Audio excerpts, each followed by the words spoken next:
Hello everyone, good morning and welcome back to Ganitam academy. कैसे हैं सभी? तो काफ़ी टाइम हो गया है वीडियो अपलोड करे और अभी थोड़ी इनकंटिन्यूटी बनी रहेगी बिकॉज ऑफ सम रीजंस। चलिए तो आज का सेशन स्टार्ट करते हैं। हमारा जो राजस्थान सेट की एग्ज़ाम की हम प्रिपरेशन कर रहे थे उसी का हमारा सेशन कंटिन्यू है।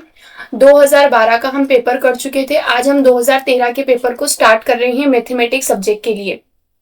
मैथमेटिक्स सब्जेक्ट के जितने भी पीवाईक्यूज हम कर सकते हैं सभी आपको चैनल पर मिल जाएंगे। तो देखिए, अगर आप राजस्थान स्टेट की प्रिपरेशन कर रहे हैं फिर भी आप अदर स्टेट के पीवाईक्यू जरूर लगाइए, चाहे वो महाराष्ट्र हो, गुजरात हो, किसी भी स्टेट के हो, एमपी के ही क्यों ना हो, वो आपको एक अच्छा रेफरेंस देने वाले हैं। तो चलिए आज का सेशन स्टार्ट करते हैं। पार्ट 1 होने वाला है, मल्टीपल पार्ट्स में आज का सेशन होगा। चलिए तो here is your first question. क्या कहता है क्वेश्चन? क्वेश्चन है which of the following is countable set, है ना। यहाँ जो सेट दिए हैं चार, उनमें से काउंटेबल सेट हमारा कौन सा है? The set of rational numbers in intervals close 0 and 1, the unit interval close 0 1, the set of real number और the set of irrational number. तो इनमें से कौन सा सेट हमारा काउंटेबल रहने वाला है? ऑप्शन नंबर 4 से स्टार्ट करते हैं। सबसे पहले लिखा है the set of irrational number, यानी कि ये क्यू कॉम्प्लीमेंट। तो ये क्या होता है? ये होता है हमारा रियल नंबर में से रेशनल नंबर को माइनस कर दिया जाए। तो देखिए, रेशनल नंबर एक काउंटेबल सेट होता है, ये आपको पता होगा। साथ ही साथ जो रियल नंबर है वो होता है माइनस इंफिनिटी से इंफिनिटी तक का इंटरवल। ये क्या है? हमारा इंटरवल है। और सिंस ये इंटरवल है इसलिए ये अनकाउंटेबल होता है। क्या होता है? अनकाउंटेबल। अगर हम रियल नंबर में कोई भी इंटरवल देखें, चाहे वो ए से बी हो, ओपन हो, क्लोज हो, सेमी ओपन हो, सेमी क्लोज हो, किसी भी तरीके का इंटरवल हो जहां पर दोनों पॉइंट आपस में बराबर नहीं है, तो इंटरवल्स आर ऑलवेज अनकाउंटेबल। ये भी क्या होता है? एक अनकाउंटेबल सेट ही बनता है। तो अगर हम एक अनकाउंटेबल सेट में से एक काउंटेबल सेट को हटा देते हैं तो हमें जो आउटपुट मिलता है वो भी अनकाउंटेबल ही मिलता है। क्या मिलता है? अनकाउंटेबल मिलता है। तो यहां से हमारे सारे ऑप्शन सही हो जाएंगे, मतलब हमें आंसर मिल जाएगा। Set of irrational number is uncountable, ये सही नहीं है। रियल नंबर एक इंटरवल है और इंटरवल हमेशा अनकाउंटेबल होता है, सबसेट ऑफ रियल नंबर। ये भी एक इंटरवल है तो ये भी अनकाउंटेबल है। So option number A is the correct answer. Option number A हमारा सही है। ऑप्शन नंबर ए क्या कहता है? 0 और 1 के बीच के इरेशनल नंबर, रेशनल नंबर। तो रेशनल नंबर इंटरसेक्शन क्लोज 0 1 की बात हो रही है, यानी कि क्लोज 0 1 और जो रेशनल नंबर है इनमें क्या क्या कॉमन होगा। तो देखिए, ये रहा 0 से 1 वाला इंटरवल। अब हमारे पास क्या है? ये एक काउंटेबल सेट है। रेशनल नंबर क्या होता है? काउंटेबल सेट होता है। और ये हमारा एक अनकाउंटेबल सेट है। तो अगर हम इन दोनों का इंटरसेक्शन देखेंगे तो देखिए, अगर आपको पता होगा कि अगर ए मेरा कंटेंट करता है बी को, तो ए इंटरसेक्शन बी क्या आता है? छोटा वाला सेट आता है। मतलब एक बड़ा और एक छोटा सेट हो तो उनका इंटरसेक्शन हमेशा एक छोटा सेट आता है। यानी इन दोनों का इंटरसेक्शन क्या निकल के आएगा? एक काउंटेबल सेट ही निकल के आएगा। क्या निकल के आएगा? काउंटेबल। क्योंकि ये काउंटेबल है, हमें कुछ ही रेशनल नंबर मिल पाएंगे। There are infinite number of rational number but they are not uncountable, they are countably infinite। इसलिए हमें क्या मिलेंगे? एक बदले में काउंटेबल सेट ही मिलेगा। तो हमारा ऑप्शन नंबर ए बिल्कुल करेक्ट हो जाएगा। The rational number between the interval 0 and 1 is a countable set. I hope आप सभी को समझ में आ गया होगा। Move to the next question. ये है अगला क्वेश्चन। क्या कहता है question? Let S N equal minus N where N belongs to natural number, then limit superior या supremum of S N is equals to. हमें एक सीक्वेंस दी है, हमें इसका लिमिट सुपीरियर फाइंड करना है, लिम सुप जिसको हम बोलते हैं। तो देखिए, सबसे पहले एस एन को समझने की कोशिश करते हैं। एस एन में नेगेटिव नेचुरल नंबर आएंगे, मतलब एस वन क्या होगा? -1 होगा। फिर एस टू क्या होगा? -2 होगा। फिर S3 क्या होगा? -3 होगा। एंड इस तरीके से ये क्या है? सीक्वेंस हमारी डिक्रीज करती जाएगी। और ये किसको डाइवर्स करेगी? ये डाइवर्स करेगी माइनस इन्फिनिटी को। किसको डाइवर्स करेगी? ये माइनस इन्फिनिटी को। तो जो इसका करेक्ट आंसर आएगा वो आएगा option number A. Option number A is the correct answer. Okay, ये सीक्वेंस जो है हमारी क्या है?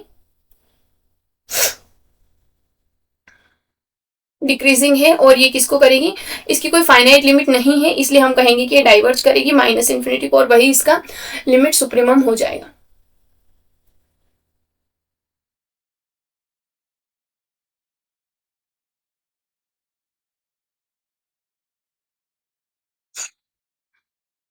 चलिए बढ़ते हैं आगे। ये रहा अगला क्वेश्चन। क्या कहता है अगला question, assume Rolle's theorem for this function cos x in this interval if there exist a real number c। ये जो मुंह फेर के खड़े हैं ना ब्रैकेट, इसको ओपन इंटरवल ही बनाने का एक तरीका होता है। क्लोज इंटरवल का मुंह पलट देते हैं तो वो ओपन इंटरवल हो जाता है, नथिंग एल्स। तो ये c कहाँ ओपन इंटरवल में बिलोंग करता है, हमें c की वैल्यू निकालनी है। तो देखिए एग्जाम में डिफरेंशियबिलिटी में से जो हमारी थ्योरम का सेट होता है, Rolle's theorem, Lagrange's mean value theorem और कॉशी मीन वैल्यू थ्योरम, इनका तीनों का एक सेट होता है। उससे पहले आती है हमारी डार्बोक्स थ्योरम, इन तीनों चारों का एक सेट होता है। तो इनमें से जो c की वैल्यू फाइंड करना होता है वो क्वेश्चन अक्सर पूछा जाता है। तो यहाँ रोल्स थ्योरम से पूछा गया है। क्या कहती है रोल्स थ्योरम, रोल्स थ्योरम का मत कहना होता है कि एफ एक्स कोई भी फंक्शन है जो क्लोज इंटरवल पर तो क्या हो, कंटिन्यूअस हो। ये इसकी कंडीशन है, क्लोज इंटरवल पर कंटिन्यूअस हो। ठीक है। दूसरा, ओपन इंटरवल ए बी पर क्या हो, डिफरेंशिएबल हो। क्लोज इंटरवल पर कंटिन्यूअस हो, ओपन ए बी पर डिफरेंशिएबल हो। साथ ही साथ एंड पॉइंट पर लिमिट भी बराबर होनी चाहिए, एफ ए बराबर एफ बी भी होना चाहिए। देन हमारा क्या करता है, देयर एग्जिस्ट एक सी एग्जिस्ट करता है ओपन इंटरवल ए बी में सच देट उस सी पर फंक्शन का डेरिवेटिव क्या होता है, 0 होता है। यह हमारी रोल्स थ्योरम का स्टेटमेंट होता है। ठीक है। अब इस स्टेटमेंट के अकॉर्डिंग हमें फंक्शन को क्राइटेरिया को चेक करना है। तो पहला ट्रिग्नोमेट्रिक फंक्शन है तो ये डिफरेंशिएबल भी होता है इनफाइनाइटली और ये कंटिन्यूअस भी होता है। चाहे कहीं पर भी बात करें, पूरे के पूरे रियल पर होता है तो फिर इंटरवल पर तो कोई प्रॉब्लम ही नहीं है, मतलब ये कंडीशन भी सेटिस्फाई, ये कंडीशन भी सेटिस्फाई। हालांकि वैसे भी रोल्स थ्योरम पूछिए मतलब तीनों कंडीशन होल्ड करता ही होगा। हम चाहे तो ये कंडीशन भी चेक कर सकते हैं, -π/2 पर कोस की वैल्यू चेक करें या फिर π/2 पर कोस की वैल्यू चेक करें, वो हमेशा 0 ही आती है, यानी एंड पॉइंट पर लिमिट बराबर होती है। तो अब हमारा एक सी बिल्कुल एग्जिस्ट कर जाएगा। तो वो सी किस तरीके से एग्जिस्ट करेगा, एफ एक्स मेरा क्या है, कोस एक्स है, तो एफ डैश एक्स क्या हो जाएगा, साइन एक्स हो जाएगा, नेगेटिव का साइन एक्स हो जाएगा, यानी कि एफ डैश सी कितना हो जाएगा, माइनस का साइन सी हो जाएगा। तो there exist C belongs to open interval A B, यानी -π/2 से π/2 पर such that F dash C बराबर 0, यानी कि माइनस का साइन सी बराबर 0। इस अब देखिए ये इंटरवल जो होता है मेरा -π/2 से π/2 वाला 0 है ना, ये π/2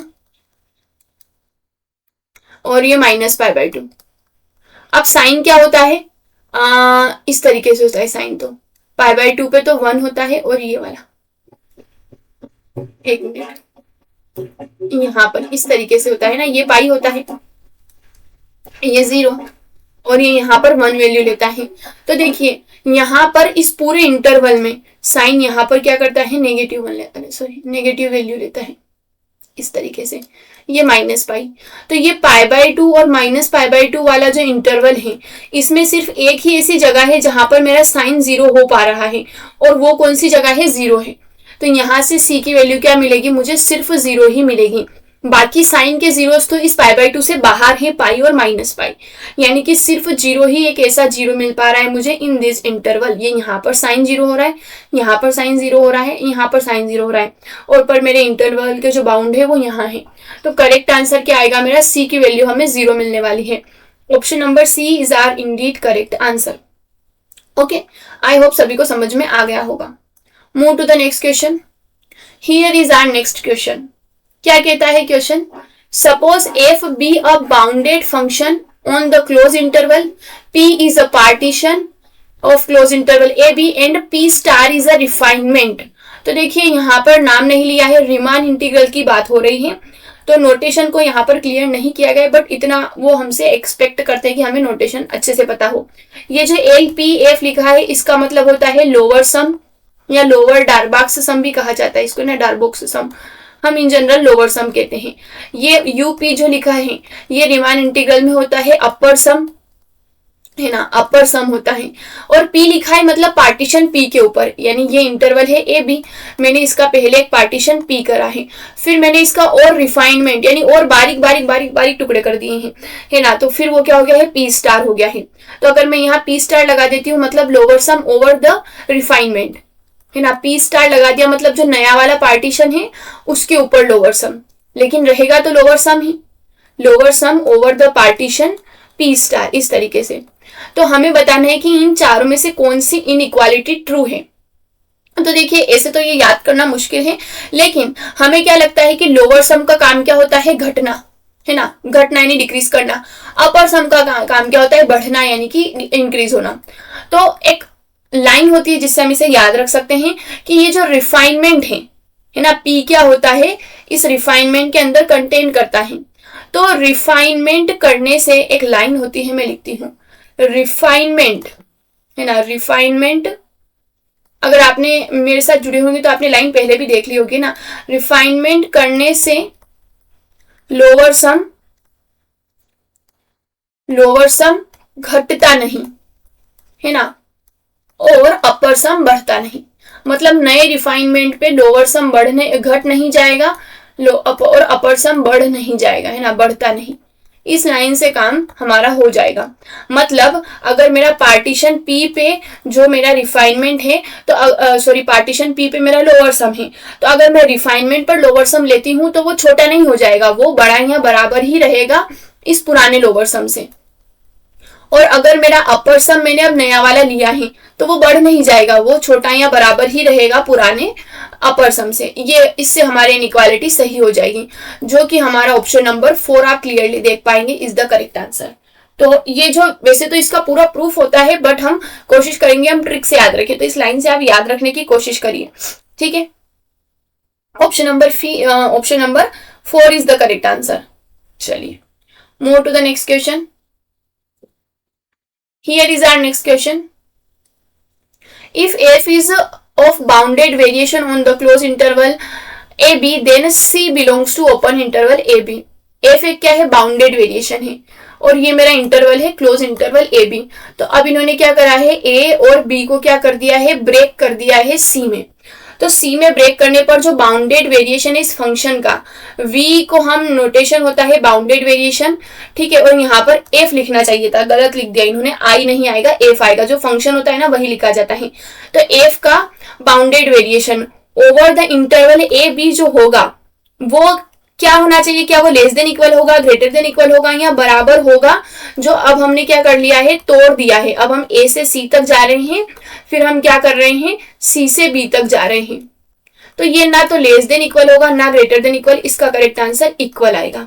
मतलब हमारा जो वेरिएशन बाउंडेड वेरिएशन होता है ना, वो हमारा क्या होता है, एडिटिव ओवर एडजेसेंट इंटरवल होता है, टोटल वेरिएशन बराबर ही होता है, कोई चेंजेस नहीं आते हैं। तो यहां से correct answer option number C हो जाएगा, है ना। इसका वेरिएशन क्या होगा, सेम ही रहेगा। आप जो क्या है डेफिनेशन से देख सकते हैं, टोटल वेरिएशन की जो डेफिनेशन होती है उससे, है ना। अब क्या करेंगे, उसमें आप वैल्यूज रखते जाएंगे तो आपको करेक्ट आंसर फाइंड आउट हो जाएगा। चलिए बढ़ते हैं आगे। चैनल अगर आपने अभी तक सब्सक्राइब नहीं करा है तो प्लीज कर लीजिएगा। ये है अगला question. For differentiability of a function of two variable continuity is, मतलब किसी भी फंक्शन, कोई भी टू वेरिएबल का फंक्शन है या इन जनरल भी अगर हम बात करें तो डिफरेंशिएबिलिटी के लिए कंटिन्यूटी कैसी कंडीशन होती है, क्या वो नेसेसरी होती है कि कंटिन्यूअस तो होना ही होना चाहिए, या फिर वो सफिशिएंट होती है कि अगर फंक्शन कंटिन्यूअस हो गया तो डिफरेंशिएबल भी हो गया, या फिर बोथ नेसेसरी एंड सफिशिएंट, यानी इस तरीके से इफ एंड ओनली इफ होती है, या फिर नन ऑफ दिस होती है। नेसेसरी का मतलब होता है कि डिफरेंशिएबिलिटी इम्प्लाई कंटिन्यूटी, है ना, ये नेसेसरी कंडीशन लिखने का तरीका होता है। सफिशिएंट का मतलब होता है कंटिन्यूटी इम्प्लाई डिफरेंशिएबिलिटी, और बोथ नेसेसरी एंड सफिशिएंट का मतलब होता है continuity if and only of differentiability.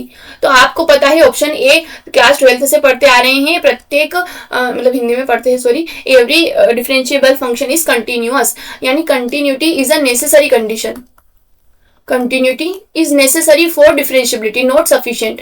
मतलब अगर फंक्शन कंटिन्यूअस है तो ही हम बात कर सकते हैं कि वो डिफरेंशिएबल होगा। कंडीशन में बोलते बोलते स्पेलिंग गलत लिख देती हूँ ना, नेसेसरी कंडीशन फॉर डिफरेंशिएबिलिटी।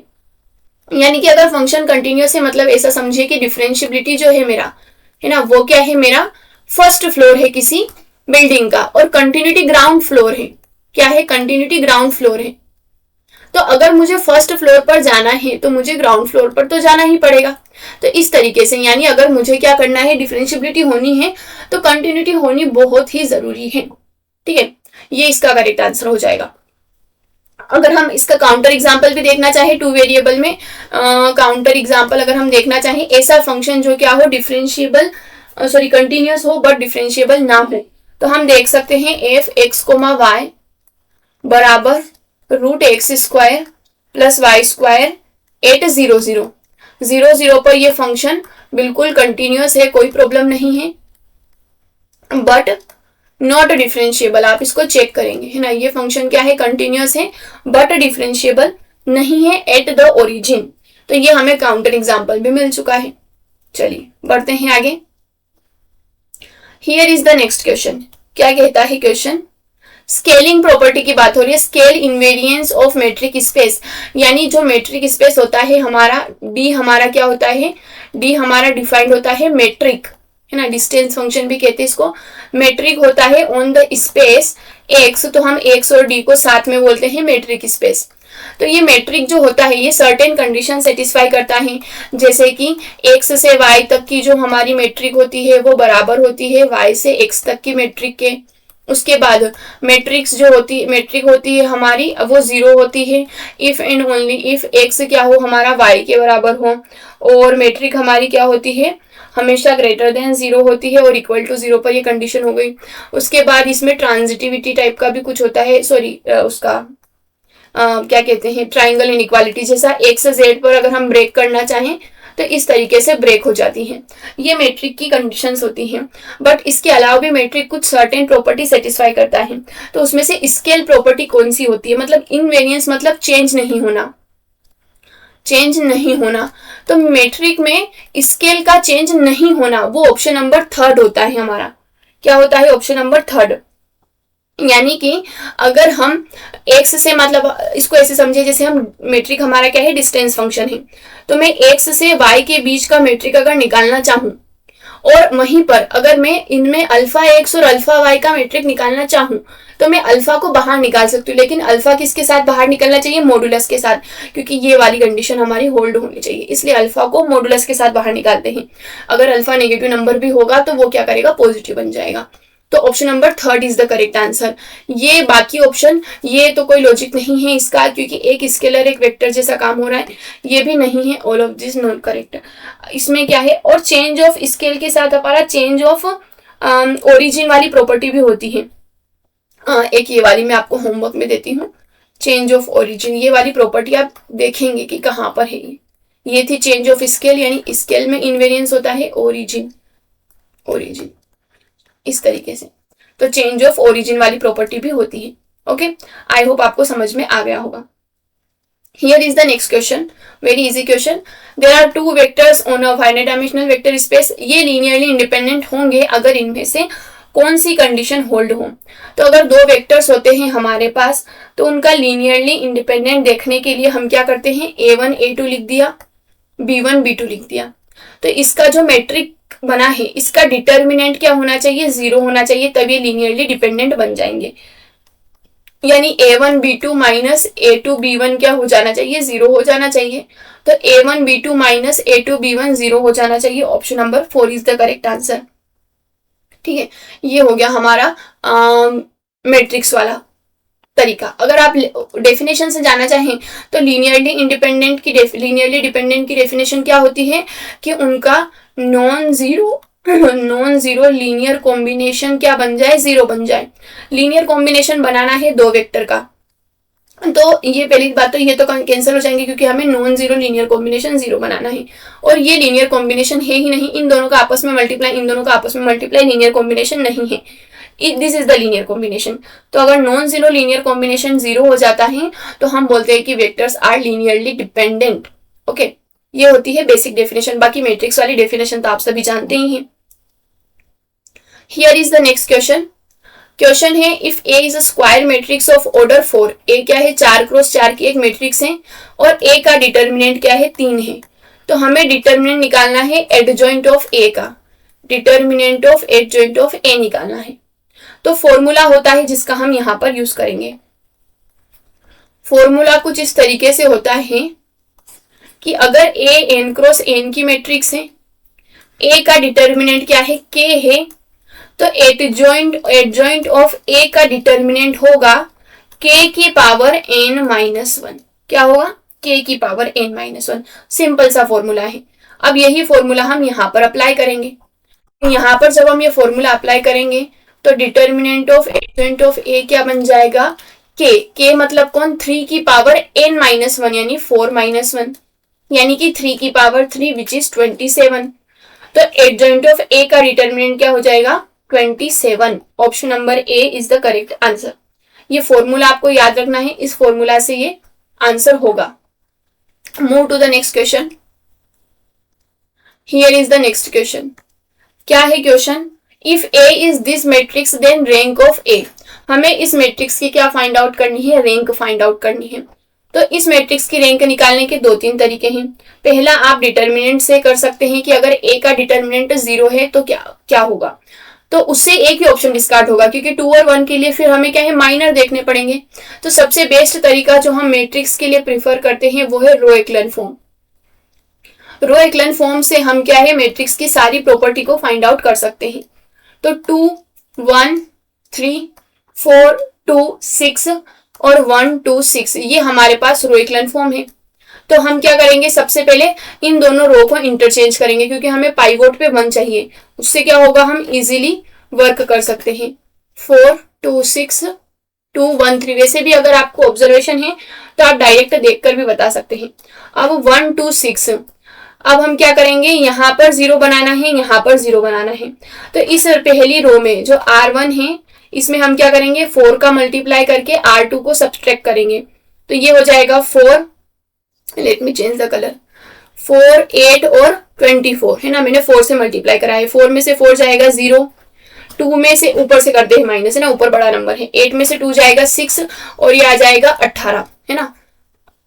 ठीक है, अब यहां से माइनस करेंगे R3 के लिए, तो इसमें करेंगे हम 2 का मल्टीप्लाई। तो इस तरीके से हो जाएगा। यहाँ माइनस करेंगे 0, 4 में से 1 जाएगा 3 और 12 में से 3 जाएंगे 9 बचेंगे।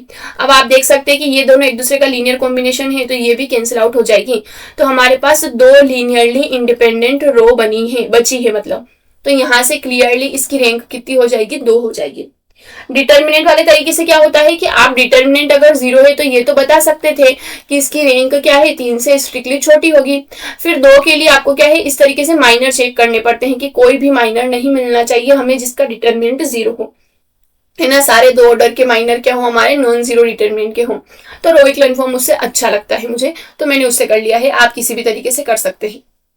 चलिए, तो ये रहा अगला क्वेश्चन। क्या कहता है नेक्स्ट क्वेश्चन कहता है the eigen values of this matrix. एक छोटी सी मैट्रिक्स से हमें उसकी आइगन वैल्यू निकालनी है। मैट्रिक्स क्या है? A बराबर 1 1 2 0। तो इसके आइगन वैल्यूज कैसे निकालते हैं? देखिए, आइगन वैल्यू कैरेक्टरिस्टिक इक्वेशन से भी निकाल सकते हैं, बट हम क्या है? शॉर्ट तरीका ट्राई करेंगे। जो हमारी आइगन वैल्यू है λ1 और λ2, उसका सम तो हमारा क्या होता है? ट्रेस निकल के आता है मैट्रिक्स का, और उसका डॉट क्या निकल के आता है? हमारा डिटर्मिनेंट निकल के आता है। हम इस तरीके से ट्राई करेंगे। तो देखिए, पहला ऑप्शन, अगर हम इन दोनों को प्लस करते हैं तो हमें -1 मिलता है। क्या मेरा ट्रेस -1 है? ट्रेस तो क्या है मेरा? 1 + 0 बराबर 1 है, तो ये कैंसिल आउट। यहाँ पर अगर हम देखें तो ये भी कैंसिल आउट, ये भी कैंसिल आउट। ऑप्शन नंबर यही बचता है हमारे पास, क्योंकि इन दोनों को जोड़ने पर ही हमको क्या मिलेगा? 1 मिलेगा। तो सिर्फ एक छोटी सी प्रॉपर्टी से हमारा आंसर आ गया है। हमें पूरी कैरेक्टरिस्टिक पॉलिनोमियल लगाकर सॉल्व करने की जरूरत ही नहीं पड़ी। इसीलिए ट्रिक्स से फास्ट सवाल किए जाते हैं। चलिए, तो है ना, that's all for today session. I hope आपको सेशन अच्छा लगा होगा। मैं कोशिश करूंगी कि कंटिन्यूटी बनी रहे, but there is really very very important reason behind it कि मैं अपलोड नहीं कर पा रही हूँ। सो बस ज्यादा दिन की बात नहीं है। It's more over 10 September, but I try. Okay, so stay tune. Channel को सब्सक्राइब कर लीजिएगा। Thank you, and for any suggestion let me know in the comment box.